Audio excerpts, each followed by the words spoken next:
恒大事件是不断发酵，虽然说昨晚恒大已经是发了否认声明，但是也是引发了市场对于内地房地产这个资金链的风险担忧啊。相关的话题，让我们现在马上来连线前海开源基金首席经济学家杨德龙先生来帮我们分析一下。杨先生，下午好。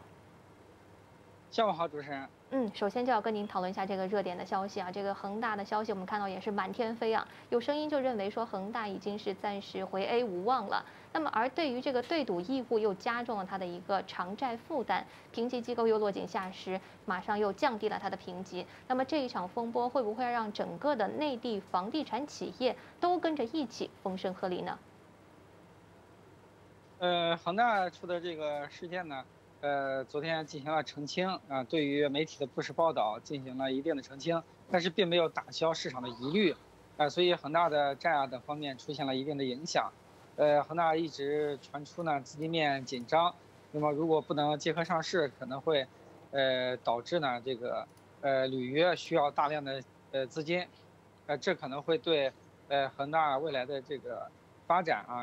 产生比较大的困境。这可能会引发投资者对于内房股资金链紧张的担忧但是这个影响呢应该是短暂的。内房股呢多数还是保持了一个稳健的财务指标特别是像招宝万金等等这些行业的龙头公司，通过提前来回收资金，减少呢土地这个举牌的这个量保持呢现金流的一个稳定，应该说，市场对于房地产，公司存在一定的担忧，但是不会造成太长久的影响。那对于内房债呢，影响应该也是属于短暂的这个影响。当然，后续也要看恒大在债务方面的一些处理举措应对是否能够挺过这一资金链紧张的这个关来看呢后续事态的这个发展。现在的话呢。这个尽量呢不信谣不传谣，那么还是要客观、公正的去分析这个事件。嗯，那么国庆长假也是临近啊，由于今年的黄金周期间啊，国内外形势不确定，并且因素也较多，那么资金会不会更多的倾向于持币过节这样的状况？在市场存链资金有限的情况之下，投资者是不是要多看少动？就算是要动，您觉得可以关注哪些方面呢？这段时间呢，A 股市场出现了持续的回调但是跌幅不大。主要的原因呢，一个是和过节有关临近国庆节，投资者呢有谨慎的心态，担心国庆节长假期间欧美市场再度大跌，可能对节后 A 股市场的走势会形成负面的冲击。为了防止这种不确定性出现那么近期呢市场交投比较清淡。第二个呢就是欧美股市在疫情二次反弹的情况之下，确实出现了较大幅度的回落，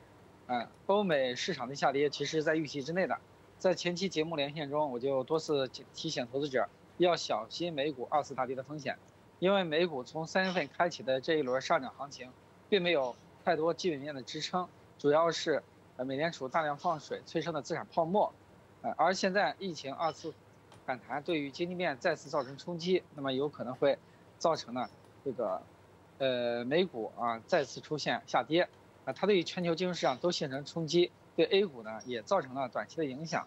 当然好在呢 A 股在之前并没有跟随美股快速上升，并没有明显的泡沫，所以这个影响是短暂的4季度 A 股市场还是有望迎来像样的反弹。那第三个因素的话呢，就是今年以来涨幅比较大的一些消费白马股现在对它的估值分歧加大，一部分投资者呢开始通过减持来获利了结，这个对市场的信心呢造成比较大的打击我认为对于消费白马股，我们应该从长期的角度来看，短期似乎是估值不低了，但是从中长期来看，公司的品牌价值以及持续业绩增长能力将会进一步推高这些消费白马股的长期价格表现那么在国庆节之前，市场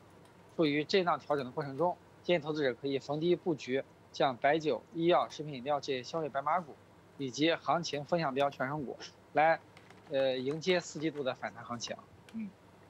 那投资者也可以多多关注了啊。那我们再说一个，今天有一个比较大的一个利好消息啊，就是英国富时罗素公司宣布将中国国债是纳入到富时罗素全球政府债券指数，预计是将在明年的10月生效。那这是不是就预示着在未来几年，中国是有可能吸引过千亿美元的资本来流入中国债市了呢？是的，现在。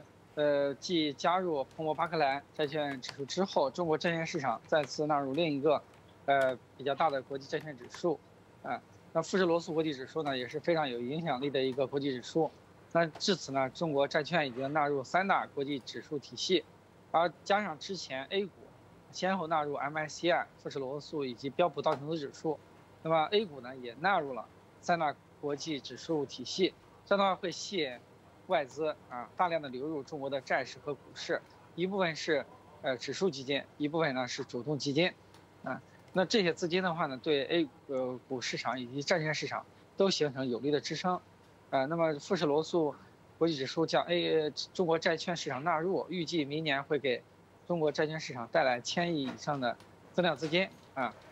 这有利于推动中国资本市场的国际化，同时呢，也进一步推动了中国资本市场的对外开放，那么外资对于中国资产配置的比例仍然远远低于GDP 的占比，据统计，现在外资对于中国股票和债券的配置比例仅占全球资本的3%不到，而中国 GDP 占了全球16%，也就是说未来的增长空间依然是很大的。好的，非常感谢杨德龙先生这一时段和我们的视频连线，谢谢您。好的，我们也先休息一下，广告过后马上回来。